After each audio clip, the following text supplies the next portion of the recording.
In the underworld, power is usually announced with violence. A gunshot in an alley, a body left as a message. A war started to prove a point, but every once in a generation, power reveals itself in a quieter way, not through bloodshed, but through absolute control. In 1,940 seconds Harlem, there was one man who understood this better than anyone else, a man who didn't need to raise his voice or pull a trigger to make hardened killers rethink their lives. His name was Bumpy Johnson. This is not a story about a street brawl or a lucky escape. It's about a moment when the most powerful criminal organization in New York, the Italian Mafia, realized they had miscalculated something fundamental. They believed power came from guns, from numbers, from fear. Harlem taught them otherwise, because Harlem wasn't just territory, it was a community. And Bumpy Johnson wasn't just a gangster, he was its anchor. By the late 1,940 seconds, Harlem operated under an unspoken rule. Violence stayed outside, respect stayed inside. Musicians, pastors, politicians, hustlers, and police all moved through the same spaces, bound together by an invisible order that didn't come from City Hall or the mob commissions downtown. It came from one man who understood loyalty as currency and dignity as leverage. On one September night in 1948, that fragile balance was tested. An emissary arrived from the Mafia with guns, arrogance, and an insult meant to provoke chaos. What followed wasn't a shootout. It wasn't a massacre. It was something far more unsettling, a calm response that froze the room, shifted the power structure of New York's underworld, and ensured that Harlem would never again be taken lightly. This is the story of how 6 words, spoken without rage, stopped a war before it began. Before anyone dared to challenge Bumpy Johnson, Harlem was already something the rest of New York struggled to understand. Outsiders saw it as a neighborhood. Insiders knew it was an ecosystem.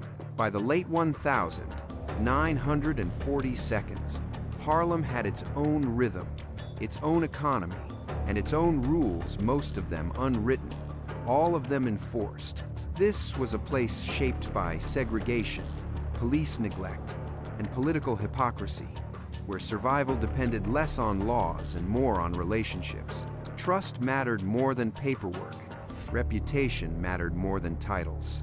At the center of that ecosystem was the numbers game, a daily ritual woven into ordinary life.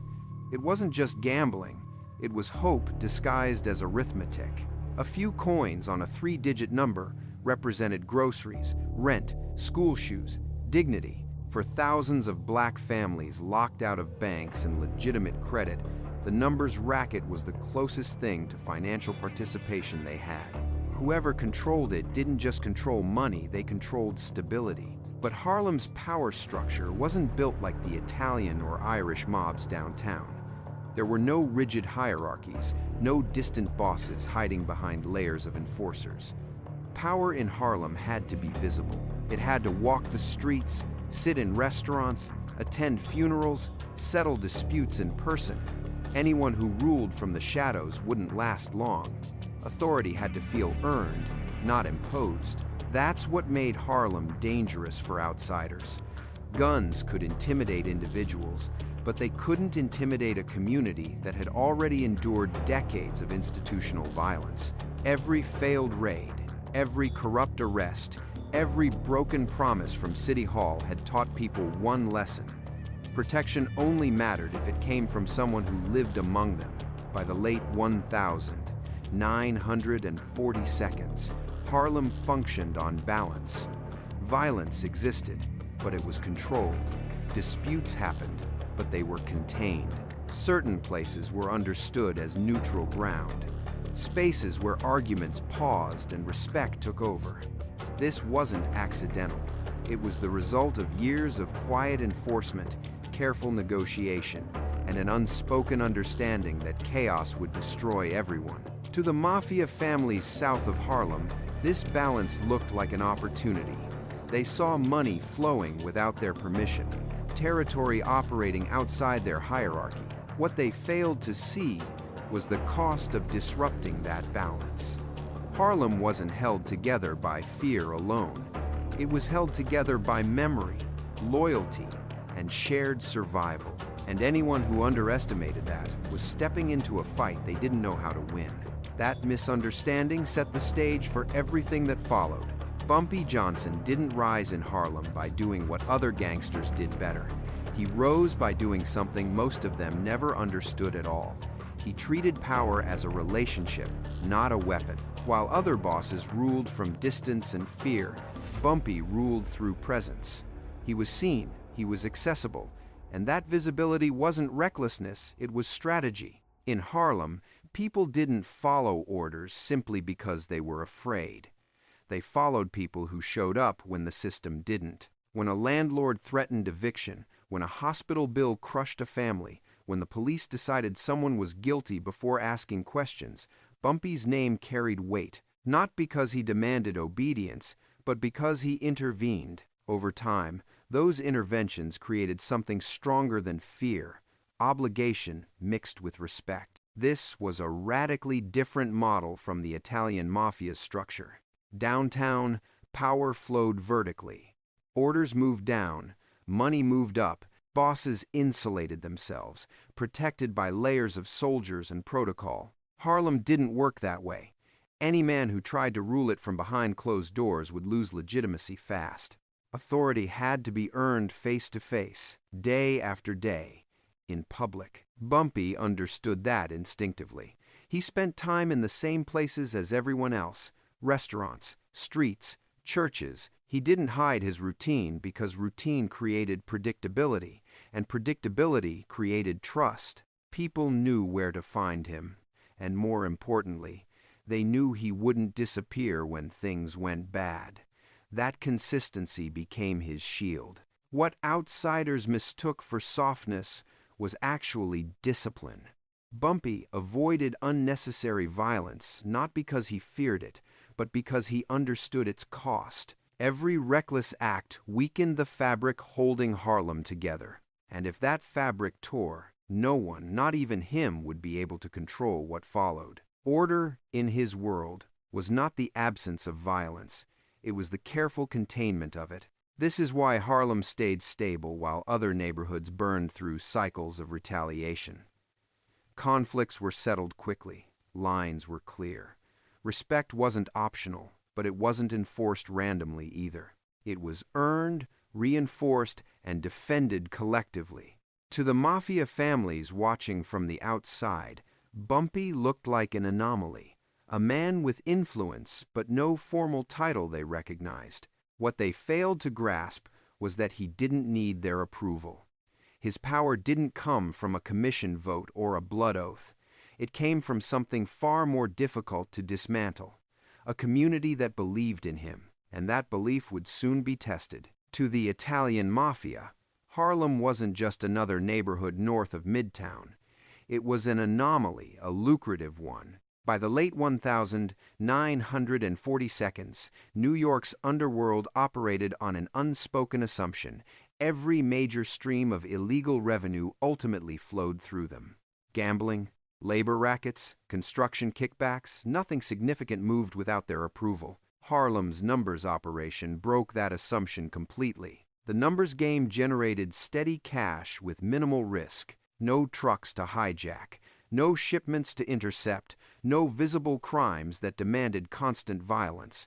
Money moved daily, quietly, in small amounts that added up to millions over a year. For the Mafia families downtown, that kind of operation was irresistible. Even more troubling, it was happening without their control. But money alone wasn't the real problem. Pride was. In the Mafia's worldview, hierarchy was sacred. Authority flowed from bloodlines, commissions, and decades of tradition. Harlem violated that order by existing outside it. A black-run operation thriving independently wasn't just inconvenient, it was an insult. It suggested that power could exist without their permission. Some Mafia figures believed this could be fixed with negotiation. If Harlem's leader could be folded into their system, everyone would profit. Others believed force was inevitable. After all, intimidation had worked everywhere else. Neighborhoods resisted until they didn't. Bosses fell. Operations changed hands. The pattern was familiar. What they failed to understand was that Harlem wasn't resisting out of defiance. It was insulated by legitimacy. The numbers game wasn't seen as exploitation by the community. It was seen as redistribution. Money stayed local. Problems were handled internally. Outsiders who tried to muscle in weren't just threatening a business, they were threatening a fragile economic lifeline. That's why Harlem couldn't be approached the usual way. Violence would trigger something the Mafia feared but rarely encountered: collective backlash. Not informants, not rival crews. Ordinary people who had nothing to gain by cooperating and everything to lose if Harlem's internal balance collapsed. From the Mafia's perspective, this created a dilemma. Ignore Harlem and accept that a major revenue stream operated beyond their reach. Move too aggressively and risk igniting a conflict that wouldn't end with a single assassination. The usual rules didn't apply here. This uncertainty led them to a compromise strategy. Send a message. Not a full-scale invasion. Not diplomacy either. A calculated provocation designed to test boundaries, provoke a reaction, and reveal whether Harlem's power structure would crack under pressure. They believed one confrontation would tell them everything they needed to know. They were wrong. The confrontation didn't begin with shouting or gunfire. It began with presence. When the Mafia emissary walked into the Harlem restaurant that night, he wasn't just entering a room, he was stepping into a system he didn't understand. The weapons under jackets were intentional. The slow walk, the lack of hesitation, the refusal to ask permission, all of it was theater. This was how dominance was usually established. You entered loudly, made people uncomfortable, forced the other side to react. That reaction never came. At the center of the room sat Bumpy Johnson, calm in a way that unsettled everyone watching. He didn't rush, he didn't posture, he didn't scan the room like a man looking for exits. His stillness wasn't passive, it was controlled, and in the criminal world, control is a signal. It tells everyone present that the situation is already accounted for. This was the moment the script began to fail. The Mafia expected anger or fear. Either response would justify escalation. Violence could be framed as necessary. Retaliation would look reasonable. But calm offered no opening. Calm forced the aggressor to keep talking, to expose intent, to take responsibility for the tension in the room. Every second that passed without reaction shifted the psychological weight onto the men who had arrived armed and arrogant. Then the line was crossed. The insult wasn't just personal. It wasn't even just racial. It was territorial. It said, "This space is not yours." In Mafia culture, insults are often invitations to violence that clarify rank. But this insult landed differently here, because it was delivered in front of witnesses who didn't see themselves as neutral. They weren't spectators. They were stakeholders. What followed wasn't an explosion. It was a pause. In that pause, everyone in the room began calculating the same thing.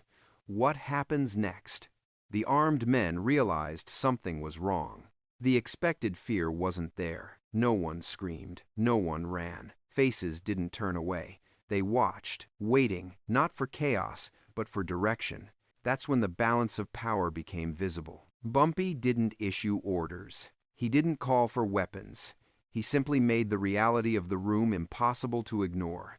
The men who came in armed suddenly understood they were surrounded not tactically, but socially. They were outnumbered by people who didn't need guns to act.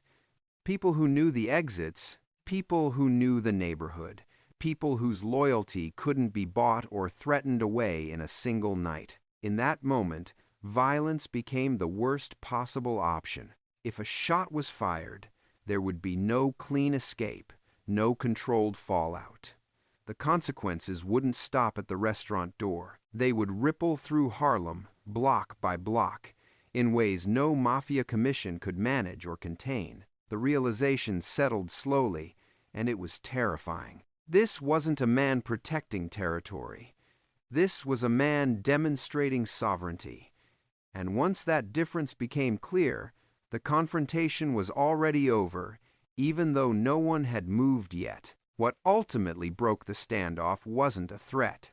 It was a revelation. The armed men had come prepared for resistance pistols, numbers, intimidation. What they hadn't prepared for was legitimacy. In their world, loyalty was rented. In Harlem, it was earned. And that difference changed everything. As the room stayed silent, it became clear that the people watching weren't afraid.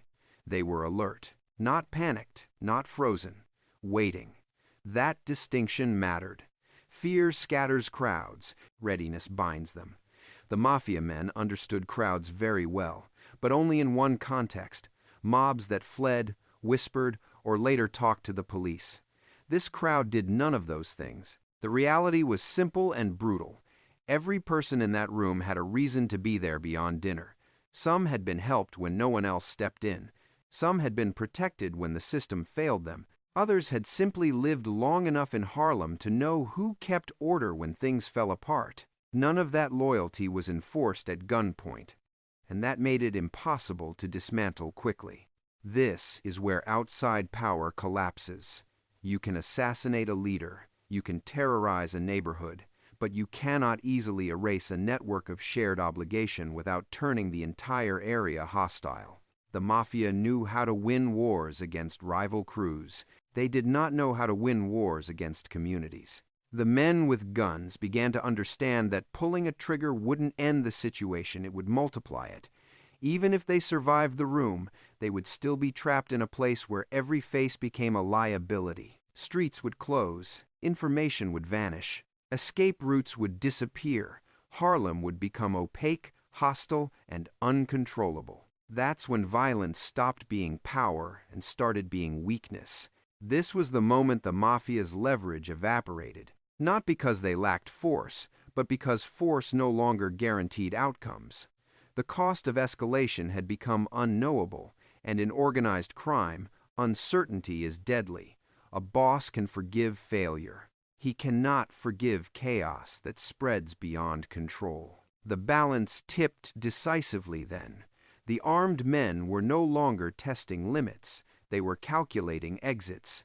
They had walked in, assuming dominance. They now understood they were guests who had overstayed their welcome. Without a single shot fired, the hierarchy reversed. What stood in front of them wasn't just a man defending his business.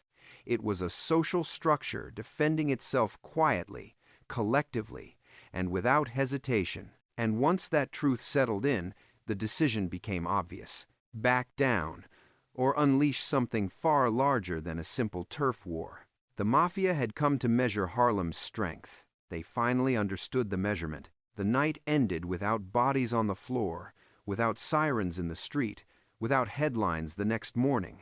And that was exactly the point. What happened in that Harlem restaurant didn't look like a victory to outsiders, but to those who understood power, it was decisive.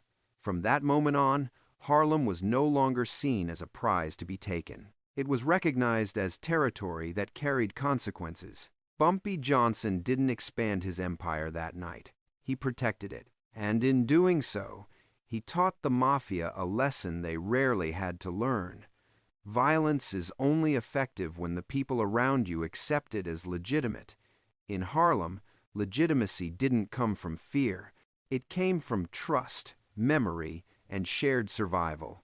The Mafia chose restraint not because they were merciful, but because escalation would have cost them control. A war in Harlem wouldn't have ended with one assassination or one retaliation. It would have dragged in thousands of ordinary people who knew the streets, controlled the silence, and understood exactly where loyalty lay. That kind of conflict couldn't be managed from back rooms or commission meetings. So deals replaced threats, boundaries replaced ambition, and respect, real respect, replaced assumption. Harlem remained its own domain, not because it was isolated, but because it was unified. This is why Bumpy Johnson's legacy isn't defined by how many men he killed, but by how many times he didn't have to.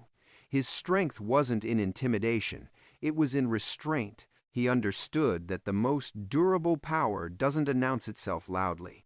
It settles in quietly, until everyone involved understands that challenging it would cost more than it's worth. In the end, the most dangerous weapon in that room was never steel or gunpowder. It was belonging, and once that became clear, the outcome was inevitable. Because sometimes, the strongest man in the room is the one who never has to stand up.